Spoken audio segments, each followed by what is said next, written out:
Oi, pessoal, dando continuidade aos nossos estudos, então a nossa segunda semana de estudos sobre o tópico que está aparecendo para vocês na tela aí, sentenças condicionais. Na primeira semana, semana C1, eu apresentei para vocês as sentenças condicionais e falei um pouquinho mais do condicional do tipo 1. Então hoje eu vou dar continuidade nesse assunto, falando agora especificamente do condicional 2, as situações em que eu uso esse tipo de condicional e a forma gramática que está envolvida nas construções desse tipo de sentença, tá bem? Então vamos lá. Falando então do condicional 2, primeiro vamos falar um pouquinho do uso, em que situação que eu uso esse tipo de condicional. O condicional 2, ele vai se referir a uma situação hipotética, tá? Então lembrem no primeiro vídeo que eu apresentei para vocês as condições de verdade, né? Pode ser verdadeiro ou hipotético e as condições temporais. Então, falando da condição de verdade, ele vai sempre falar uma condição hipotética, tá? E o resultado provável dessa condição hipotética se ela fosse cumprida, tá? Ela não é baseada numa situação real. Então, isso é importante de vocês gravarem. Ao contrário do condicional 1, que tinha como preceito uma situação que pode acontecer, no condicional 2 eu jamais vou estar me baseando numa situação com possibilidade de se tornar realidade. Ela vai ser sempre hipotética, tá? Então, por isso que ela descreve um caso hipotético e responde a pergunta o que aconteceria se. Tá? Eu não estou falando de algo que vai acontecer caso uma condição seja preenchida. Estou falando de algo que não vai acontecer, apenas hipotetizando, viajando na maionese. Eu costumo falar isso para meus alunos, né? É uma situação em que não vai acontecer. Eu acho que eu, como mencionei no outro vídeo para vocês, uma típica frase do condicional 2 é se eu fosse você. Ou seja, isso vai ser sempre uma hipótese, nunca vai ser verdade, eu jamais vou conseguir assumir o seu lugar. Então, o condicional 2 tem essa característica. Vai ser sempre baseado, a condição de verdade dele, se é verdadeiro ou hipotético, vai ser sempre situações hipotéticas. Eu nunca vou relatar um caso em que eu acredito que vai acontecer. Claro que aqui eu estou falando de resultado provável se isso acontecesse, né? O que aconteceria se, tá bem? Vamos adiante. Tá, então, como eu falei para vocês no outro slide, né? O marco temporal dele, o marco temporal vai ser presente ou futuro, porque eu estou falando com vocês numa situação agora. Ah, se eu fosse você, né? Estou conversando nesse momento com você, embora eu esteja hipotetizando, eu não esteja falando a verdade, mas a conversa está acontecendo nesse momento. Se eu fosse você, eu faria tal coisa. Então, é para a situação presente ou para o que eu faria logo em seguida, né? Presente ou futuro. E como eu disse antes, então, a situação vai ser sempre hipotética, nunca vai ser verdadeira, jamais vai se tornar realidade. É apenas uma maneira de expressar um pensamento, mas que na prática isso não se concretiza. Bom, vamos ver um exemplo então. Acho que com um exemplo fica mais fácil. Eu vou usar o mesmo exemplo que eu usei no vídeo anterior para vocês tentarem dar uma relembrada do que eu falei antes e para vocês verem como vai mudar aqui a questão gramatical. Quem tiver dúvida, se vocês pegarem o primeiro vídeo em que eu falo nos condicionais de uma maneira geral, eu coloco lá exemplos com essa mesma frase aqui, diferenciando um do outro, e aí vocês percebem a ideia que ele expressa e a diferença gramatical. Mas esse exemplo aqui então eu uso. If I won the lottery, I would buy a new house. Ou seja, agora estou falando, se eu ganhasse na loteria, eu compraria uma casa nova. O que está envolvido aqui? Vamos ver a condição de verdade então. Essa condição aqui que eu falo, em vez de se eu ganhar, como era no condicional 1, agora eu digo se eu ganhasse. Está no passado aqui, eu já vou falar da gramática. Mas eu vou traduzir esse I won aqui se eu ganhasse. Ou seja, eu não estou considerando que eu vou ganhar na loteria, eu nem sequer comprei o bilhete. Eu estou apenas viajando na maionese, estou apenas divagando. Então, por isso que a condição aqui é uma condição improvável. Não vai acontecer, né? Porque não existe a chance disso se tornar realidade. Mas eu falo mesmo assim, se eu ganhasse na loteria, eu compraria uma casa nova. Estou conversando com vocês agora, mas eu nem joguei na loteria, então isso nunca vai acontecer, por isso que é hipotético, não vai virar verdade. Então é uma condição improvável, como eu disse, a situação é hipotética, né? E a situação é presente porque nós estamos tendo essa conversa agora. Né? Presente e futuro. Eu não estou relatando o fato passado, eu estou conversando com vocês a respeito, divagando, viajando na maionese, como eu disse antes, né? A respeito de uma possibilidade que não vai virar verdade, mas que a gente expressa mesmo assim, utilizando esse condicional. Então, essa é a condição, a consequência da mesma forma, né? O comprar uma casa, né? O fato 1 ganhar no o fato 2 comprar a casa, é o resultado provável de a condição ser cumprida. Né? Embora eu sei que isso nunca vai acontecer, mas se acontecesse, era o resultado provável daquela consequência seria a compra da casa. Ainda assim, então, a situação continua sendo hipotética, continua sendo presente.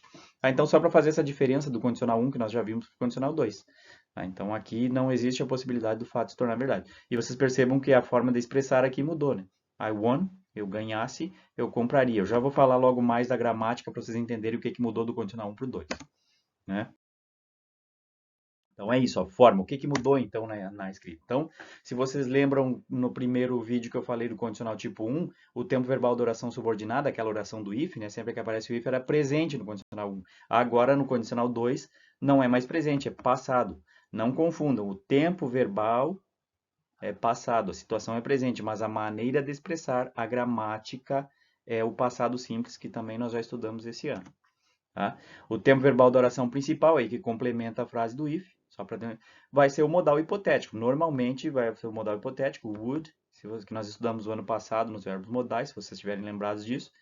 Mas também pode ocorrer outros tipos de verbos modais, principalmente o could ou should. Tá? Vamos ver os exemplos, então, que vocês vão entender melhor do que eu estou falando. Tá? Risquei demais ali. Então, aqui está conjugado no passado simples o verbo win, mas como eu disse, é só uma questão gramatical, tá? Eu não estou falando do passado, mas para expressar a ideia, o tempo verbal, a gramática se organiza dessa forma. Então, aqui está o verbo no passado e o complemento da sentença na oração principal, utilizei o would, que vai dar a ideia do ia. O modal hipotético would dá a ideia de compraria. Então, traduzindo mais uma vez, português, se eu ganhasse na loteria, eu compraria uma casa nova. Tá? Então, aqui vocês já conseguem perceber essa diferença do condicional 1 para o condicional 2. Né? Então, os tempos verbais são outros, as formas, as organizações gramaticais são outras para expressar uma outra ideia agora, que é o caso hipotético. Né? Outro exemplo, para não ser só a oração principal com would, com could. If I won the lottery, I could buy a new house. O que é isso? Se eu ganhasse na loteria, eu conseguiria comprar uma casa nova. Então, lembrem que normalmente a parte que é mais fixa, a parte mais engessada, é a oração subordinada, a que contém o if. Essa aqui não varia muito o tempo verbal, né? Então, mas o complemento dela, a oração principal, aí sim nós podemos ter algumas variantes aí. O que mais temos para falar de forma?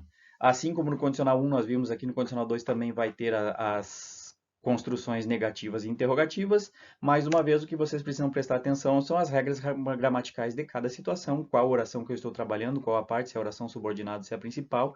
Enfim, eu tenho que prestar atenção nos tempos verbais, nos verbos auxiliares e tudo que complementa, para que eu possa passar essa ideia. Eu coloquei mais alguns exemplos para vocês entenderem aqui, então. Algum exemplo com sentenças negativas.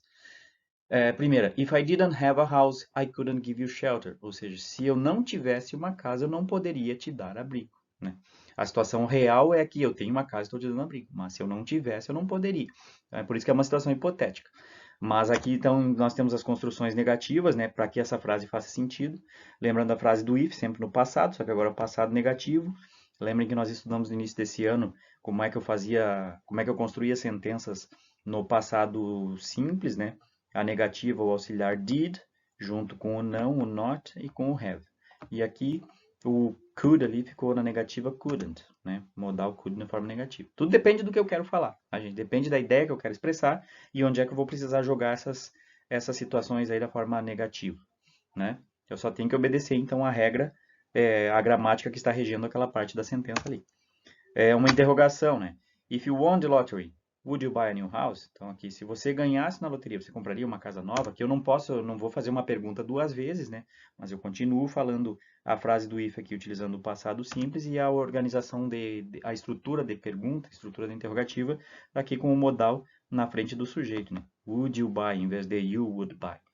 Ah, gente, então não é nada muito complexo, é só vocês prestarem atenção em qual parte que eu estou trabalhando, qual é a ideia que eu quero passar e qual a gramática que rege esta parte da oração que eu estou trabalhando. Lembrando que, só para terminar isso aqui, o condicional 2, então, ele vai ser regido principalmente na frase do if pelo tempo passado simples, né? Perceba aqui, agora, conjugação verbal e não situação, lembrem, não confundam. A situação é presente, eu estou falando com vocês agora. Mas a forma de expressar, eu preciso de uma estrutura gramatical do passado. Então, a frase do if é no passado e a oração principal pode variar entre would e could, algumas possibilidades. O condicional 1 até tinha mais possibilidades que esse condicional 2. Tá? Mas em linhas gerais é isso. Ok? Eu acho que esse aqui é o último slide. Então, como eu falei para vocês no início, esse vídeo ia ser bem curto. Então, vocês podem utilizar, usem todas essas explicações que eu passei nesse vídeo agora, mas comparem esse vídeo do condicional 2 com o do condicional 1 e com aquele primeiro lá, que eu fiz a explicação geral das sentenças condicionais, caso vocês tenham dúvidas novamente para resolver os exercícios, tá? Mas é bem simples, é só vocês prestarem atenção no que vocês estão fazendo e vendo que situação eu estou tentando descrever e resolver as questões que eu vou propor para vocês como exercício sobre esse assunto. Tá bem, pessoal? Então, vou encerrar por aqui. Tchau, tchau.